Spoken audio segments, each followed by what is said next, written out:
Fala galera, beleza? Murilo aqui falando, sejam todos bem-vindos a mais um aulão e hoje a gente vai falar sobre esse assunto aqui, ó, como lidar com a ansiedade quando se descobre que tem câncer de mama, tá bom? Assunto aí muito importante e muito atual, porque estamos aí no Outubro Rosa, então resolvi trazer esse assunto para vocês. Primeiramente a gente vai ver aí as consequências, né, que a mulher sofre quando está descoberto que é esse câncer de mama mesmo, o que ela pode estar sentindo, tá bom? Coisas para estar evitando durante aí o câncer, né, que a pessoa está num processo um pouco mais cauteloso, então isso daí pode estar mexendo com ela também. E as dicas aí já para estar te ajudando nesse momento difícil, nesse momento cauteloso, tá bom? Vamos aí, está começando, só vou entrar aqui no chat para eu já estar vendo quem que está entrando, tá bom? Vamos aí. Vamos lá. Primeiramente, as consequências que uma pessoa pode sofrer, né, a mulher no caso, ao descobrir o câncer de mama. O primeiro é a baixa autoestima que ela pode ter, tá bom? Por quê? Por causa que, por vezes, o cabelo dela pode cair, por vezes, aí a pessoa pode estar emagrecendo demais, ela pode aí estar com outro aspecto, com outra aparência física, por causa do tratamento que pode, em alguns tipos de câncer, serem mais intensos, tá bom? Então, tudo isso pode estar fazendo com que a mulher fique com a autoestima baixa, tá? Que ela fique aí um pouco não tão contente com o que ele esteja vendo no espelho, tá? A segunda coisa que ela pode ter também é a questão do medo, tá? Medo da quimioterapia, medo da radioterapia, medo de morrer, o receio se vai dar certo ou não, o receio se aquilo lá vai fazer diferença na vida dela ou não, tá bom? Então tudo isso aí pode trazer o medo para a pessoa, essa incerteza se vai dar tudo certo, essa incerteza se ela está fazendo o tratamento certo, em quanto tempo a pessoa vai ficar bem, tudo isso, toda essa instabilidade gera um medo que é bem comum nessa situação, tá bom? Vamos aí para os transtornos que podem estar aparecendo com a questão do câncer de mama. O primeiro transtorno que pode ser é a depressão, tá bom? A mulher pode ter a depressão, no caso porque a questão que ela perde um pouco a vontade de viver, ela pode perder as esperanças que ela vai ficar bem.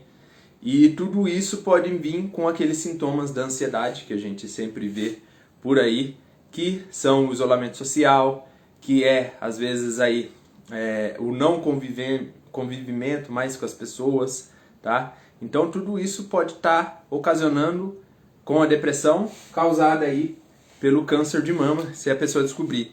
E o nosso foco, que a gente sempre fala, que é a ansiedade, tá bom?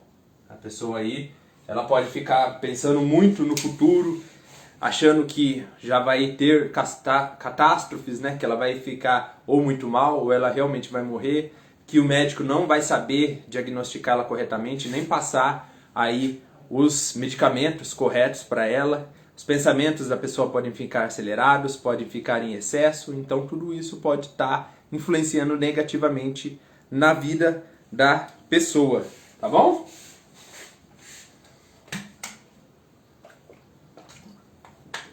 Agora uma coisa que a gente tem que estar tomando bastante cuidado é isso aqui, ó, a desinformação, tá bom?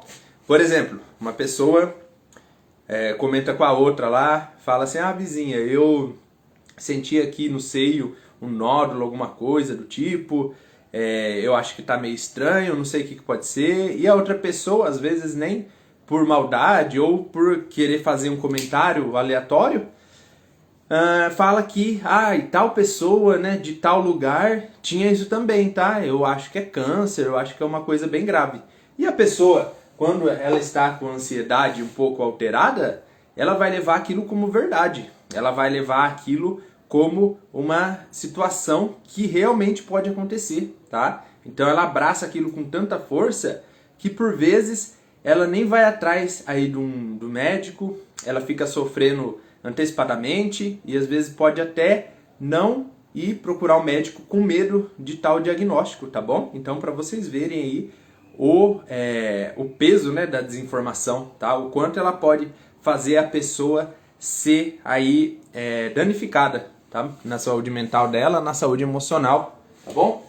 E quais são, agora vamos para o nosso segundo tópico, quais são as coisas que são recomendáveis evitar se a pessoa se encontra numa situação dessa?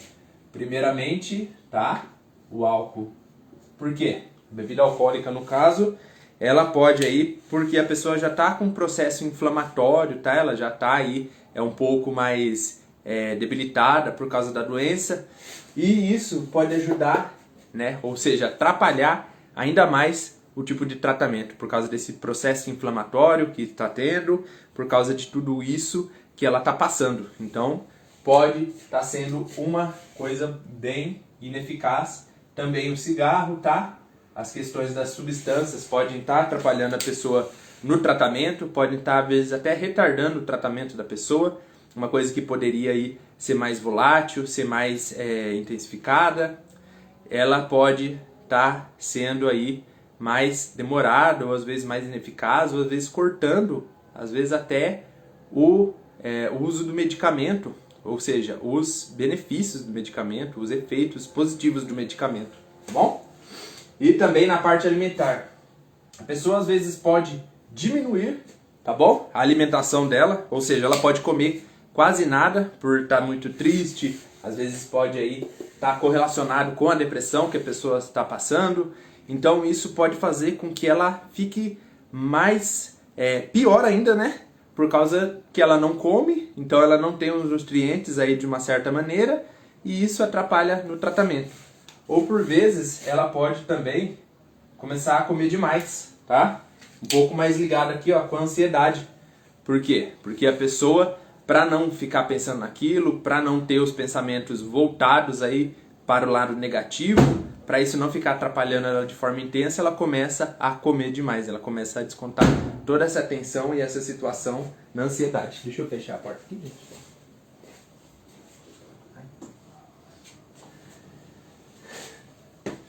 Pronto. Vamos lá. Agora as nossas dicas. Vamos aí no passo a passo das dicas para ver algumas coisas. Vamos lá.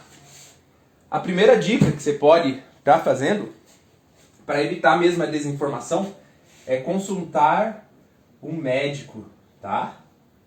Consultar um médico, nesse caso aqui, um médico oncologista, tá bom? O médico oncologista é o que é especializado aí nessa visão do câncer, tá? Então ele vai poder te direcionar, vai poder direcionar para você fazer os exames, os procedimentos e ver se realmente aquilo lá é um câncer ou aquilo não passava só de um achismo. Então procure o médico já para tirar essa dúvida de você, tá?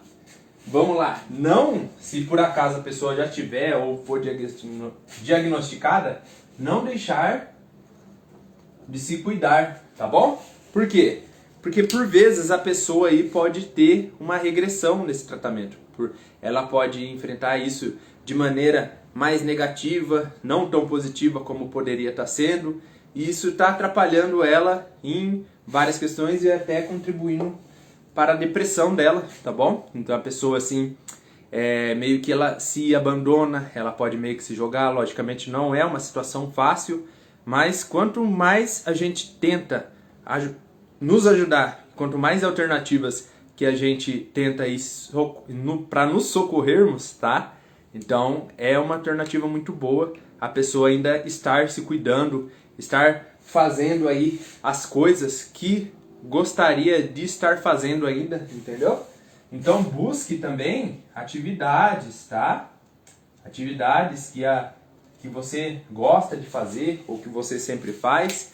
Então não pare de fazer essas atividades, tá bom? Lógico, algumas ou outras podem ter uma restrição, mas você pode continuar com elas, tá? Busque também atividades com amigos para estar compartilhando todo esse peso. Então são várias coisas aí que você pode ainda estar exercendo além do câncer, tá bom? Além dessa doença, a pessoa pode continuar um tanto quanto ativa em relação a tudo isso, tá bom?